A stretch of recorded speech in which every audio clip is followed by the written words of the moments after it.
partenariat avec le cratère et donc pour nous c'est précieux ces aides et ces mélanges, ces mixités. On avait déjà eu l'occasion de travailler ensemble à 3 pour nos 50 ans avec les 2 scènes culturelles et on souhaitait vraiment poursuivre autour notamment de la thématique du vivant, la thématique du paysage.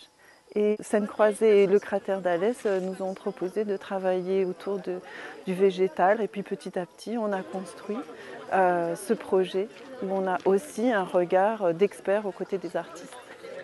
Nous avons choisi la compagnie L'Hivernu, qui est donc une compagnie complice associée aux Scènes Croisées en Lozère.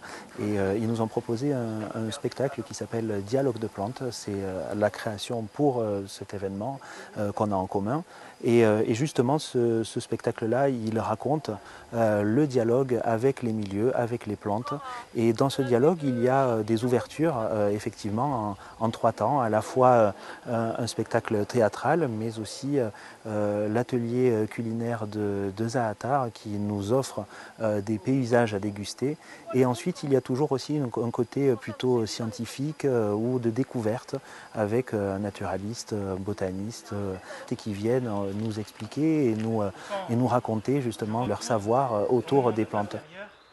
En fait, on est parti sur l'idée de la mémoire végétale, c'est-à-dire que chacun a en soi eu des rapports avec les plantes qu'on a au quotidien. De fait, on en mange quotidiennement, on peut vivre avec, on peut en avoir chez soi, on peut avoir un jardin, etc.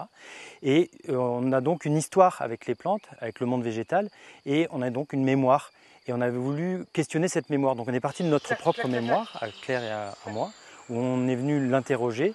Et ensuite, on est allé dans des milieux naturels, en résidence. Et dans ces milieux-là, on a rencontré des plantes. On a chacun choisi une plante. Donc quand on a été à l'Espinasse, on a choisi le genêt. Quand on a été sur le Causse, Claire a travaillé à la ferme des Boissés, a travaillé sur l'hysope. Ou dans la vallée du Lot, moi j'ai travaillé sur l'églantier. Et à chaque fois comme ça, un milieu, une plante, et on essayait d'inscrire une relation avec elle et de voir qu'est-ce qu'elle pouvait nous raconter. Et ensuite, il y avait un récit qui en émergeait. J'éprouve à leur égard une sympathie profonde. Ah, mais là, je m'arrête en fait et je vous demande, pendant que vous goûtez, peut-être de faire attention, de vous demander c'est proche à quelle épice, c'est proche à quelle plante que vous avez déjà goûté. En fait, pour nous, c'est surtout l'expérience du paysage par le goût qui nous intéresse. On arrive sur un lieu, souvent la journée avant, et on regarde qu'est-ce qu'il y a, ce qu'on trouve inspirant. Et ici, ce qui était vraiment surprenant, c'était les couleurs du jaune et du pourpre. Et finalement, on a décidé de travailler avec le sauge des prés, qui est un pourpre vivant, et le Lotus corniculatus, qui est jaune. Donc à la bambouserie, on a fait la cueillette sur une friche, juste derrière la bambouserie. Et là, on a trouvé des plantes très typiques à une friche. C'est la viprine, les fleurs pourpres, les feuilles des mauves et aussi des laquilés millefeuilles. Alors on est dans un jardin, dans un enclos fleuri qui préserve la biodiversité. Et ce dialogue avec les plantes, il est quotidien pour nous. Donc c'est avec joie qu'on a accueilli Hivernu.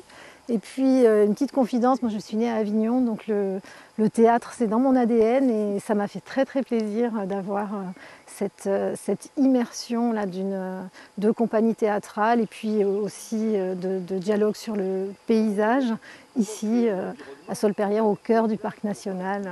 Voilà, c'est ce qui nous a tous les deux beaucoup enthousiasmés. Vous allez voir, ça va changer complètement. Les nuages vont quelquefois monter, tout à l'heure ils montaient de la vallée, on les voit parfois à la chinoise, qui montent et qui vont lécher les collines.